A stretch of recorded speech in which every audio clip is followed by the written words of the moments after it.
Welcome to another episode of the Pilot Talk podcast by OSM Aviation with Captain Michelle Treskin and myself, Stein Mjotveit. We are two commercial pilots and flight instructors with a shared passion for aviation and the aviation industry. And the Pilot Talk podcast is made with the ambition to inspire, educate, and entertain you, our beloved listeners who either share our passion for flying or simply want to get a peek behind the cockpit door. In this podcast, we will discuss flying, flight training, career advice for pilots, and other interesting topics from the exciting world of aviation. And in today's episode, Michelle, the focus is going to be what? Well, we're going to talk about things that happened since the beginning of the new year. Yep. And we're going to try Recent to keep events. our listeners, that's right, yep, recent events, and we'll talk about what happened the last weeks Yeah. after the new year. Yeah, so a news-focused episode. More News flash. Newsflash. And so that's what you guys have in store for you today. It's going to be good. You are listening to Pilot Talk by OSM Aviation.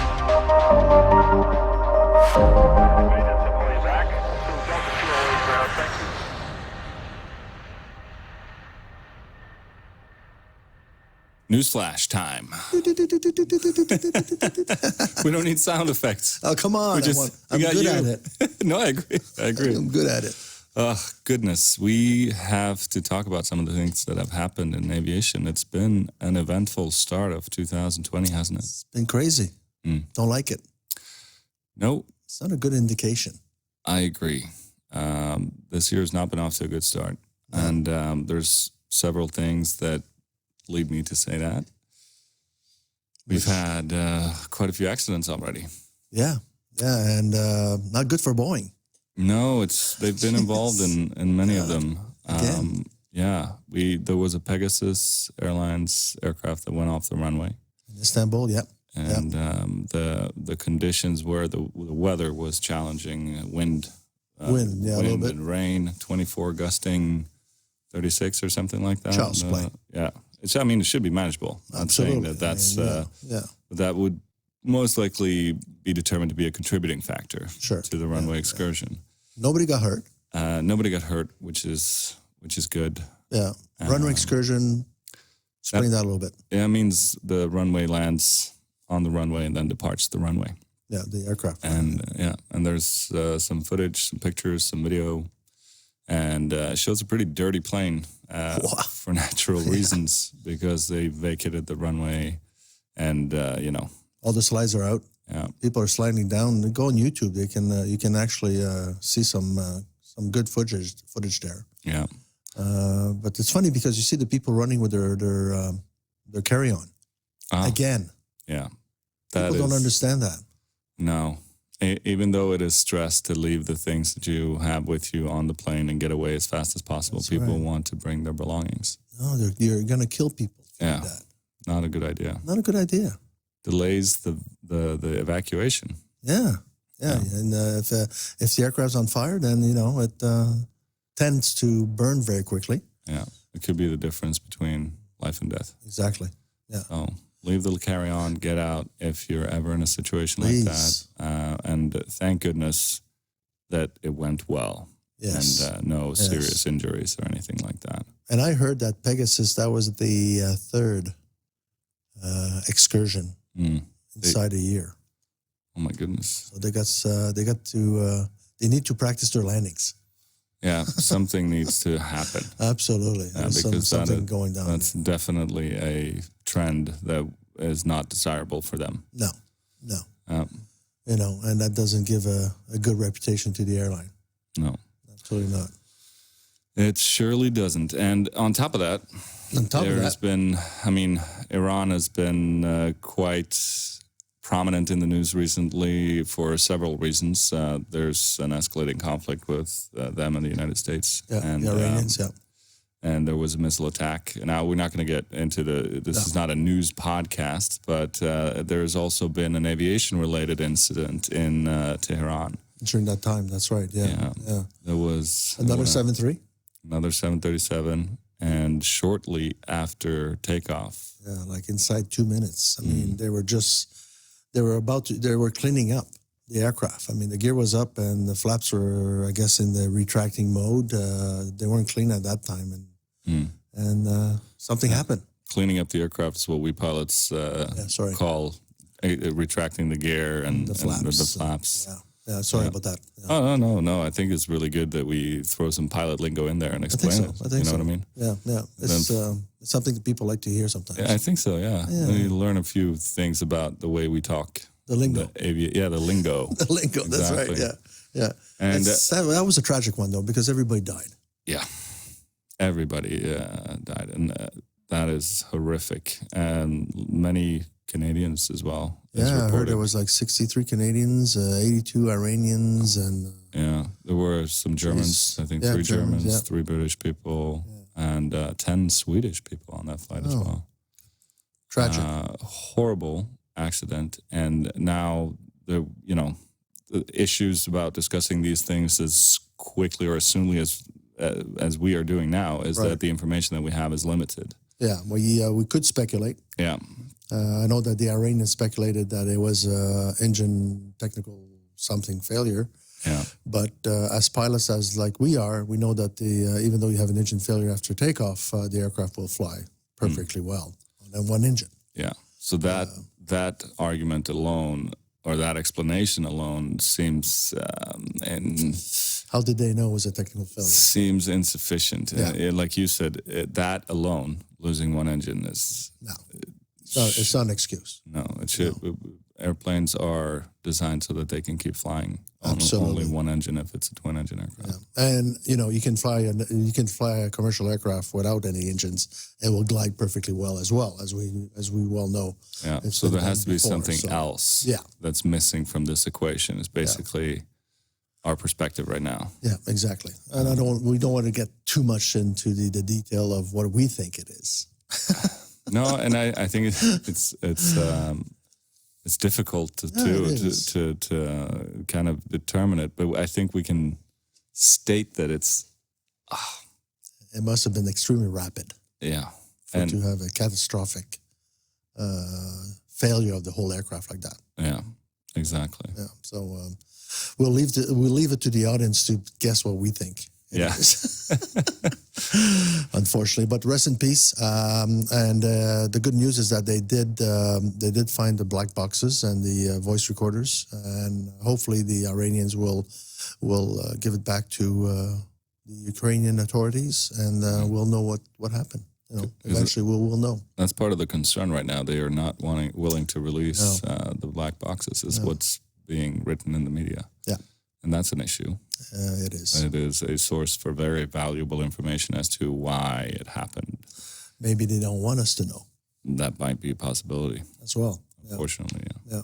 So, we'll keep you updated on that if we hear anything.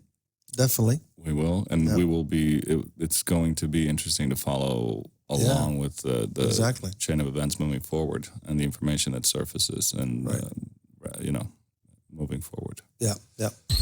Pilot Talk with Stein Mjotvedt and Michelle Treskin. On that note, we are back talking about the Boeing 737 MAX again, because since we discussed it last time, some things have happened. Yeah. I claimed that there was some internal support for the CEO. He has now been fired, removed from his position. So that has changed. And the releasing Boeing 737 MAXes back into service has also been delayed. Yeah, it's going to be delayed. I think they are going to... Well, I think they fixed everything and reprogrammed the MCAS and all that. They haven't removed it, so it's still there. But I think they've taken off the little glitches that they had. But they want all pilots to go into the sim for training. That's positive. Wow. It's going to be costly for the operators. Absolutely. But it is the right thing to do. Right. Although it has similarities to the predecessor, it is a brand new aircraft, and especially from the technological perspective, there are new functions, software solutions, the MCAS, all these things that pilots needs to be intimately familiar with. Yeah. exactly. To be able to perform their jobs properly. But you know what? I don't know. For me, if just get rid of it. Get rid of the MCAS. We don't need it. I've said that so many times. But I guess that's why I'm. I think that the point you're making right there is a really valid one, because then the issue wouldn't be there. No. And I think that if now we're talking on a more strategic, conceptual level of what we feel aviation should strive towards, and trying to automate and codify and design the pilot out of the cockpit is not a preferable solution. I mean, we should focus on training pilots properly. Exactly. To have the skills to deal with unforeseen events and to deal with the aerodynamics. Exactly. It's the KISS principle. Keep it simple. Yeah. Stupid. Not I'm talking to you, not I get it. Directly to you, but exactly. We are trained to fly the airplane, and we're trained to fly the airplane inside the envelope of the airplane, and that's it.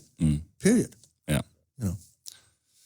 But it's like Tesla with the autopilot. Yeah. So you can put it on and let the automobile, the car drive by itself, or you drive yourself like it was supposed to be. Yeah. So again. Pilot Talk, available on iTunes, Spotify, or osmaviation.com/podcast. What else is there? You mentioned as well that there is an Air France flight that returned to Paris. Yeah, from Abidjan in the Côte d'Ivoire, Ivory Coast. And and there was something surprising on board. Yeah, there was a child that tried to have a better life, I guess, in France. He stowawayed. Can I say that? Stowaway himself in the landing gear compartment. Yeah, and the landing gear well actually is the actually proper term. Yeah, and they found him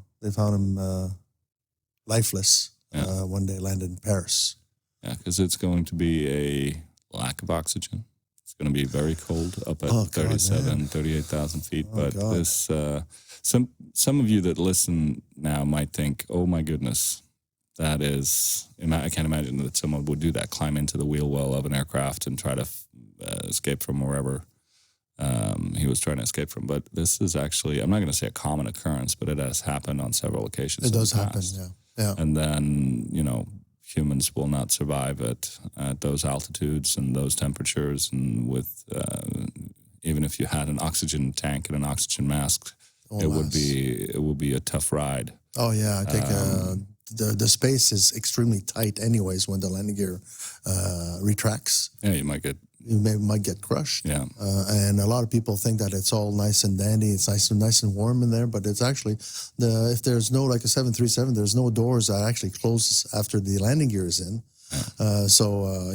Extreme temperature. We're talking about minus 40, minus 45 degrees Celsius up there at this altitude, and no oxygen, like you said. I mean, it's a terrible, terrible, terrible death. Yeah, and normally when the landing gear comes down, the body falls off. Yeah. And, a lot of people, we find a lot of bodies, not a lot of bodies, but when it does happen, the body can be found before landing somewhere in the neighborhoods. Yeah, that would be a surprising event too if you're in your backyard and then all of a sudden you got a frozen body there. A person comes down from the sky. That's terrible. It's terrible. Yeah. Awful thought. Yeah, so and not a good. I'm not sure which aircraft it was. I think it's probably an Airbus, but Boeing definitely not a good year to start. And this Air France that's not a good one as well. I was reading as well. There was another landing excursion on a Twin Otter in Malaysia. Again, trying to land in bad weather instead of diverting to a better place where the weather is a bit more suitable. A lot of people, I don't know why, they still push the weather and they still think they can land. Get their itis. Yeah, get home itis, absolutely. Yeah, so even though we're in 2020, there's still people that think that they can land in bad weather. and get out. Hydroplaning and all that stuff. Yeah. Crazy. Yeah. And it takes a lot of training and focus to be able to land in challenging conditions. It does. Yeah. And I think if we look at it from the training perspective, that needs to be a goal. Absolutely. To have exposure of these conditions and practice and train, but also to underline the point that you just made, which is it's perfectly fine to divert somewhere else. There's nothing wrong with it. If you feel like the conditions are above your capacity. Yeah, exactly. And now we could get into the decision-making part of being a pilot. Yeah. Right, being honest with yourself and your limitations of you and your crew, and seeing that, okay, this is not a good situation. We need to pick another airfield. Exactly. Go there. Yeah, you have to accept that and say, you know what? Yeah. I'm not going to push it. There's always plan B. And, I've got the fuel to go there. I know it's going to be there'll be, the passengers won't be very, very happy about that. And neither will they be by a runway excursion. As well. But, you're right. It's training. It's being a responsible pilot, being a mature pilot, and, don't push yourself. Set yourself your limit. There are limits for that, and then they're set, and then go. Throw it away and do it again. Yeah. If you're not in good position. Yeah. I mean, that's a really good point, and I think it's interesting the reflection or the what you just said is, well, the passengers are going to be unhappy if we go somewhere else. It's going to be a logistical nightmare, and I'm sure that's a natural, instinctive thought to have for that to go through your mind. But as a pilot, yeah, absolutely. As a commander of the aircraft, absolutely. You got if you're flying at 380 and you have to divert, you're looking at 500 plus passengers. Yeah. One overnight in a hotel like that. You're talking about pretty close to $1 million. That's a big financial impact. Yeah, big chunk. Yeah, and I think that the key as well to overcome those instinctive thoughts is what you said before. The fact that, okay, we carry enough fuel to go to the alternate. My alternate is over there. I'm going to be committed towards making the decision to go there if the conditions are beyond the means of what we can perform. Yeah, or the means of the aircraft itself. Sometimes that might also be the issue. Absolutely, yeah. That might be outside of that. Yeah, it takes you need to be a real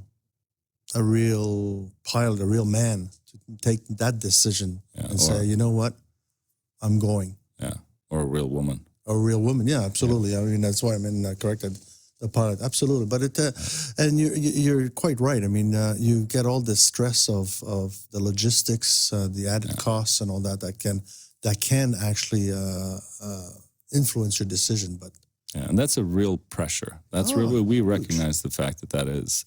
It's that stress factor, right? Yeah, and it influences the decision making and all those things. And I think that's also why it's important to talk about those things. Yeah, absolutely. Would you agree? No, absolutely. And then we need to talk about it when the kids, when the pilots are young and going through training, and we need to really, really implement those rules and say, don't worry, you can always throw it out and do it again. Yeah. There's no shame in going around or diverting. Absolutely not. Actually, it's an interesting topic or interesting topics that we are discussing, but that we should probably strive to discuss to an even higher extent. Yeah, I think we'll have to have an episode on that. Yeah. Yeah, that's a good diversions idea. And go-arounds and decision-making in critical phases. That's a good idea. That's interesting. So stay tuned on that one. Yeah, and we'll pick out some really good, like borderline gray, non-black and white scenarios, and talk through those. Good idea. Yeah, a good idea. Absolutely, good stuff. Looking forward to that as well. It's going to be a good episode. Yeah, and that's anything else? Much, not too much right now. That I can't think about. Well, we can talk about the OSM Academy is opening up the official opening of the flight school in Fort Lauderdale. Yeah, we have a grand opening ceremony this January 2020, and I will not be going. Unfortunately, I'm going to the Civil Aviation Authority conference in Norway, the annual one. Yes, it's going to be very interesting. They always have very relevant, exciting topics, which are going to be, us as a training organization, we need to be ahead of the curve and up to speed on what's happening in the industry and what's about to happen in the aviation industry. So it's going to be a really good conference. I'm excited. Excellent. Yeah. We're going to the Women in Aviation. That's true. We're going to Women in Aviation. That's going to be in Orlando. Yeah. So if anybody is stateside in Orlando in the beginning of March, come by, say hi. OSM Aviation and OSM Aviation Academy are going to be there. And we are also planning on setting up a makeshift studio. Yeah. And hopefully having some conversations with aspiring female pilots and other people at the conference to talk about what we love most. That's right. Flying. Absolutely. Aviation. And dancing. Flight training.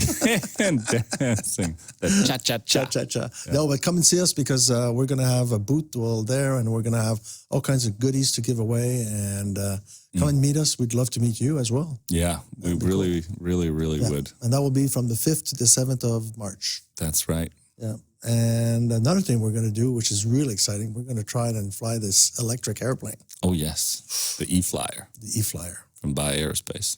Which we bought. Yes.